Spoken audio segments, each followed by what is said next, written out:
السلام عليكم ورحمة الله وبركاته. مساكم الله بالخير.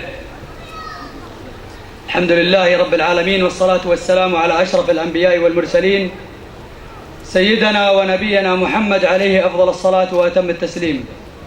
حقيقة حضور هؤلاء الرجال الأوفياء تتلاشى أمامهم الكلمات، مهما رحبنا ومهما قلنا لن نكفيكم حقكم. أنا أريد أن أختصرها بقدر ما أستطيع. يشهد الله أن مكانكم في قلوبنا.